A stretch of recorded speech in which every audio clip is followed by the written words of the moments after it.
All right, so we are back, and today is something I kind of wanted to already do, but it makes it even better that I get to do it this way. We all know Jake Paul, the headliner of his own card in Cleveland, Ohio. He goes out and beats Tyron Woodley, and it wasn't his best performance, but he got the job done. So again, that deserves credit. But there was one more fight heading into this card that everyone was talking about, myself included. I was salivating at the idea of this fight, and really one of the fighters. And of course, you know I'm talking about my girl, Amanda Serrano.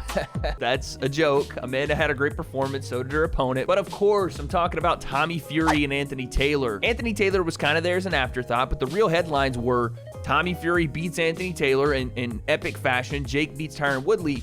We got ourselves a fight on our hands, but their performances, especially on Tommy's end, was, let's just say, a little less than furious. And after watching both of those performances, you start to get the idea that maybe we overrated Tommy a tad bit, and this fight may be a lot more competitive than we originally thought. I was going to do a full breakdown on this anyway, but I found a better way because True Geordie and the guys, they dropped a debate on this topic specifically, and you guys know the name of the channel. We are debating everything. I had to jump in. So the one question that we're still left with, who is actually the better boxer here? If they ever are to step in a ring, who wins?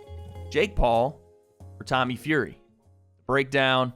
Let's go. A lot of people have previously thought, given that, you know, Tommy comes from a boxing family and he's had years and years of training, he's always been in the boxing gym, you know, people think he's the legit one and Jake's the pretender. He's not showing that that's where he's going to hit, that's where he's going to be.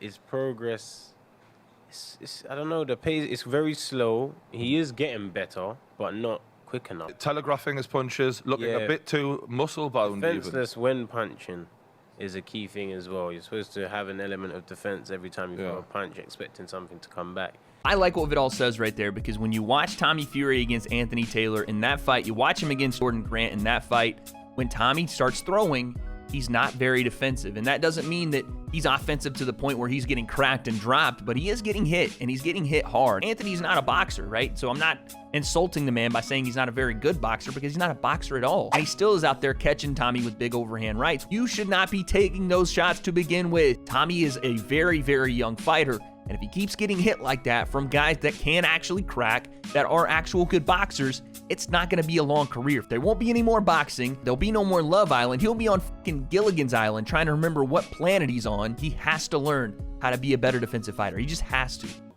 You're making hard work of a 5'6" wrestler.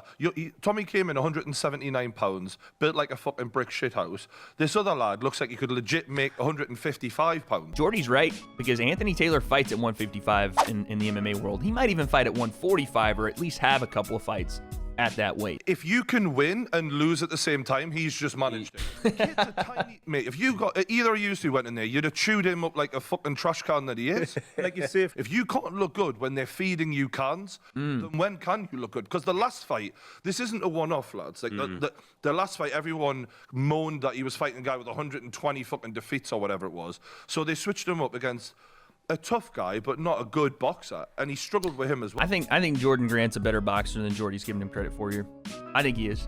I'm not saying he's like a high-level pro, but I think he's a pretty decent prospect. He understood how to sit down in his shot while also avoiding some of the shots from Tommy. That fight was close, and Tommy, I thought, won the majority of that fight, but it was a close fight, and I thought Jordan Grant did a pretty good job. I'm not rooting against Tommy, but I can only say what I say, and anyone who knows boxing watches that, I can't think of how you can come to any other conclusion than he is not meant for the highest level in boxing. Maybe this was the smartest move for him and his team to enter into this YouTube boxing thing, because they realize, actually, this is the level. He's never going to make it there in that. So they market him as a Love Islander. Let's get him in as a Love Island. And though he'll say that he's not, and he'll say that, that I'm the professional boxer, I'm here to show that I'm not about this YouTube boxing. That's kind of his gimmick now. I'm not about this YouTube. It's going to have to be, bro. But you are, Shout out to my boy Tom. It's a great point, man. I don't even think that Tommy is necessarily should be going out and trying to be the next Tyson Fury, trying to be the next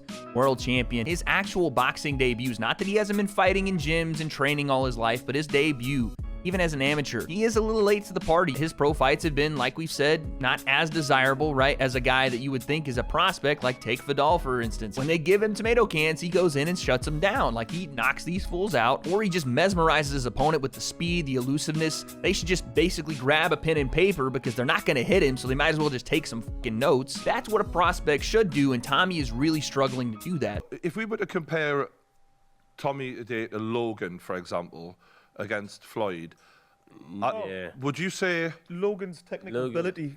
Logan was doing better than Really? Tommy was way better. tonight. Okay, then. Which is just honest. Do you know what I mean? I think it's clear to see.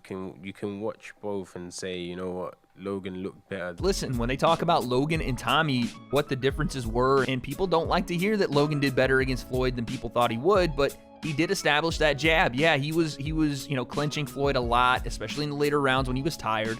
But he did go 8 with Floyd, right? He did find a way to go that 8. Tommy has not gone 8 ever.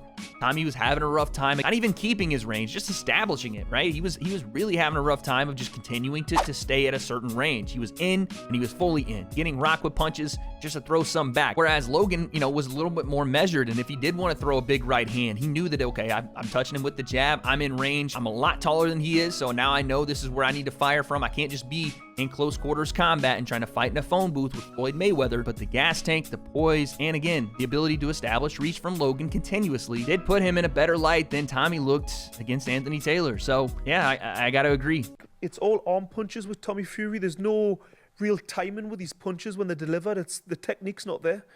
Do you think he should have that by now is the question, really, if he's going to go on to become something? That's a good question. He's supposed to be... Tommy Fury has got more, he's got every advantage known to man. You can't punch using your legs with everything you got around you. It just might not be for you, but that's fine.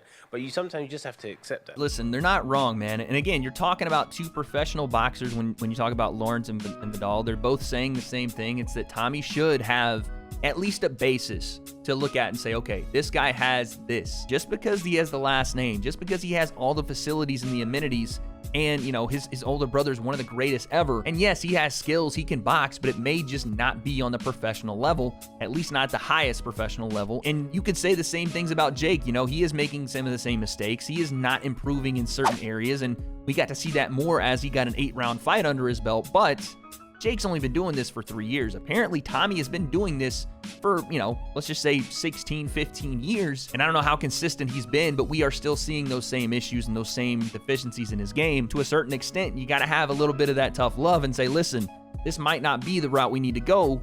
Let's switch it up, do the YouTube boxing, do the Love Island, because I do think that is where Tommy's going to be the most successful, and there's nothing wrong with that. Do you think after what you've seen from Tommy earlier, which, to be fair, Tommy did look powerful, but not very coordinated, who do you think wins that fight, Jake or Tommy? Early prediction, of course. I'm talking rough idea. Or do you think... I think it's 50-50. Really? Yeah. For that reason, it may be perfect, because again, Jake loves a pick and fight. He loves a what if. I feel obviously boxing style make fights, but based on what I've seen, even if you want to look at where Jake is in his career, far more advanced than Tommy Fury, but if the fight's to happen soon, it is a 50-50 fight. I would say their levels are comparable. I don't know if Jake is above Tommy. I don't know if Tommy's above Jake. They both have holes in their game. They both have things they could do to win this fight. Tommy with the big-time power, and if he could stay a little bit more patient and, again, utilize his jab a tad bit more, stay at his range. And for Jake, he has a myriad of ways to fight. Front foot, back foot. He can pop you with the jab. He's super accurate. And he has gone 8 rounds now, as to where Tommy has only gone to that 4th round. And Jake's not going to fight 4-round fights. He's not going to fight 4 and 6s anymore. So yeah, I agree. It could be a 50-50 fight, and those are the kinds of fights that Jake likes because it intrigues people. It makes people think he might lose, and that's the majority of what I understand, and people are buying Jake Paul fights for, to see that motherfucker lose. So when you consider that Tommy's boxed a lot longer than Jake, do you think that Jake's potential is a high? Without doubt. It's more down to mindset. There's something in there with Jake that he's a born fighter. He's He's picking it up quicker. Yeah, he's picking it up quickly.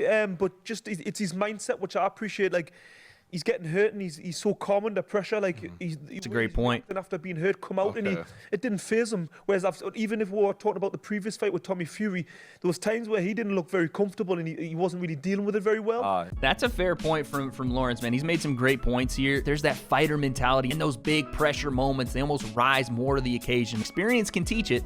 to a certain degree, but some guys just have it. You saw him, he was hurt and licking his gloves in the ring like he's just one of those dudes that's got a screw loose and loves this sport, loves to get hit, as he says, and he finds a way in those big-time pressure-packed moments to shine. All right, man, there you have it. Shout out to True Geordie and all the fellas for this one, man. Listen, I think the MVP of this conversation was Lawrence Saseki. He was on point with pretty much everything he said. Like, Jake has that fighter mentality that we just don't know if Tommy has yet. And we saw that on fight night. He got damn near bulldozed with a massive right hand from Tyron Woodley, and he found a way to overcome it. So yeah, man, this fight between Tommy and Jake, it seems inevitable. Previously, yeah, I would have said Tommy boxes Jake up like it's moving day and you're trying to shove everything in the U-Haul van, but after that performance and going back and watching a couple more Tommy fights, you start to see that there are glaring holes that are not being fixed. And we'll see if Jake can fix some of the holes that we now know he presents or has in his game. An ability to maintain some of the technique and footwork as he gets tired, right? That cardio starting to break apart a lot of his fundamentals and technique. So that's the big question as we head off today. Will these two fight? Depending on Tyron Woodley's tattoo gate and what happens there, and if we get that rematch, if Tommy Fury and Jake Paul